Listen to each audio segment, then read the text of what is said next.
नूरजहां, इतिहास की वो दबी छिपी लौ जिसने अंधकार में जलते हुए एक पूरे साम्राज्य को रोशन किया। एक ऐसी औरत जो महज सुंदरता की मिसाल नहीं बल्कि सत्ता की परिभाषा थी।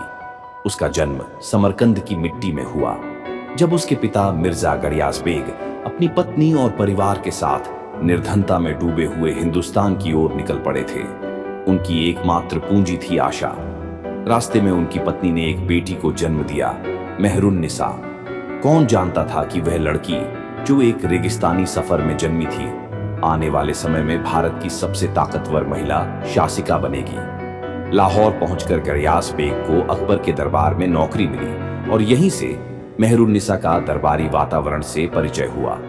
उसका विवाह बंगाल के सूबेदार अली कुल्ली, शेर अफगन से कर दिया गया, लेकिन जल्दी ही राजनीतिक विद्वेष के चलते अली कुल्ली की मृत्यु हो गई और मेहरुन्निसा विधवा बन गई। एक विधवा औरत विशेषतः मुगल काल में अक्सर समाज की सीमाओं में बंद होकर रह जाती थी, लेकिन मेहरुन्निसा के लिए नियति ने कुछ और ही लिखा था।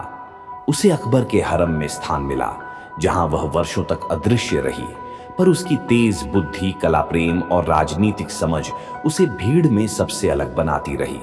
सन 1611 में जहांगीर की नजरें जब उस पर पड़ी तो सिर्फ एक सौंदर्य से अधिक उन्होंने उसमें वो आत्मबल देखा जो शायद किसी पुरुष दरबारी में नहीं था। जल्द ही मेहरुन्निसा का विवाह जहांगीर से हुआ और वह बन गई नूरजहां, सम्राज्ञी, लेकिन उससे कहीं अधिक एक रणनीतिकार, शासक और राजा की राजा।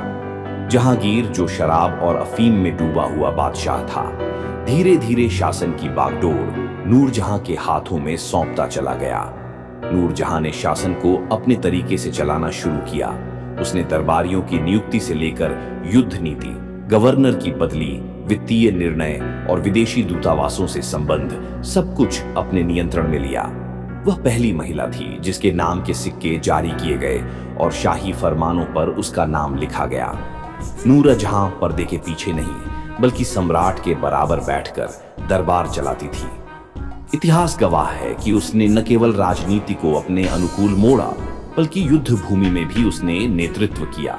कई बार हथियार उठाए और अपने सैनिकों को संगठित किया। उसकी राजनैतिक चतुराई की एक मिसाल तब सामने आई जब उसने अपनी भतीजी अर्जुमंद बानो बेगम मुमताज महल की शादी शाहजहां से करवाई, जिससे उसका प्रभाव भविष्य के सम्राट पर बना रहे। लेकिन सत्ता का यह खेल केवल चतुराई से नहीं बलिदान से भी चलता है। शाहजहां और नूरजहां के बीच धीरे धीरे दरार आने लगी। एक तरफ वह था जो खुद को अगला सम्राट मानता था और दूसरी ओर थी वह बेगम जो दरबार में सब कुछ नियंत्रित कर रही थी। जहांगीर की मृत्यु के बाद नूरजहां का राजनीतिक पतन शुरू हुआ। शाहजहां ने सत्ता संभालते ही उसे राजनीतिक रूप से अलग थलग कर दिया, लेकिन नूरजहां ने किसी प्रकार की विद्रोह की चेष्टा नहीं की। उसने लाहौर में सादगीपूर्ण जीवन बिताया, जहां उसने मस्जिदें बनवाईं, बाग लगाए और कला को संरक्षण दिया। नूरजहां की मृत्यु 1645 में हुई और उसे जहांगीर के बगल में सुपुर्द-ए-खाक किया गया। उसकी कब्र पर लिखा एक वाक्य आज भी उसकी प्रेम और त्याग की भावना का गवाह है, अगर दोबारा जीवन मिला तो तुझे ही चाहूंगी। लेकिन नूरजहां का जीवन केवल प्रेम की कहानी नहीं था, वह एक राजनीतिक क्रांति थी। एक औरत जिसने एक नशे में डूबे सम्राट को सहारा दिया, एक भटकती सल्तनत को दिशा दी और एक पूरे साम्राज्य को अपनी अंगुलियों पर नचाया। वह इतिहास की पहली महिला थी जिसने मुगल दरबार में डिफैक्टो तौर पर शासन किया, कानूनन नहीं लेकिन प्रभाव में पूर्ण सम्राज्ञी। उस युग में जहां पर्दा, हिजाब और मौन ही स्त्री की पहचान था, नूरजहां ने आवाज बनकर राज किया। उसने सिक्कों पर अपने नाम की मुहर लगवाई, फैसलों में हस्ताक्षर किए, सेनाओं को नेतृत्व दिया और सामाजिक सुधारों की नींव रखी। उसने राजनैतिक गठबंधन बनाए, विद्रोह दबाए, विरोधियों को परास्त किया और फिर भी खुद को बेगम ही कहलाना पसंद किया। उसके जीवन की गहराई इतनी है कि एक ओर वह जहांगीर की प्रेमिका थी तो दूसरी ओर सत्ता की पराकाष्ठा। एक ओर वह मां थी तो दूसरी ओर नीति की निर्माता। आज हम जिस मुगल वास्तुकला की बात करते हैं उसमें नूरजहां का योगदान अमिट है। लाहौर, आगरा और दिल्ली के अनेक निर्माण कार्यों में उसका नाम दर्ज है।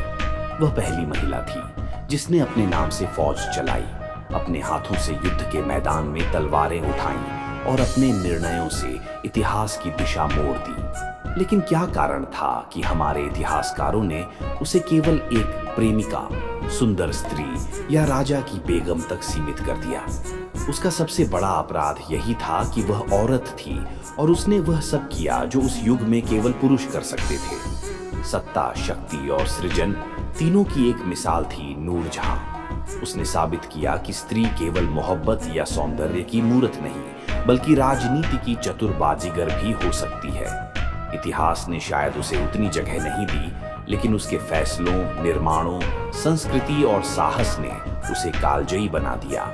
आज जब हम सशक्त नारी की बात करते हैं तो नूरजहां का नाम सबसे पहले आना चाहिए, क्योंकि वह भारत की पहली और अब तक की सबसे प्रभावशाली महिला शासिका थी, जिसने नशे में डूबे एक सम्राट के साम्राज्य को अपने विवेक, प्रेम, साहस और चतुराई से बचाया और संवारा। अगर नूरजहां नहीं होती तो शायद मुगल साम्राज्य का पतन आधी सदी पहले ही हो जाता। उसकी कहानी यह बताती है कि प्रेम और सत्ता दोनों एक स्त्री के हाथों में सुरक्षित रह सकते हैं, और जब कोई बेगम चाह ले तो ताज भी उसके कदमों में झुक सकता है।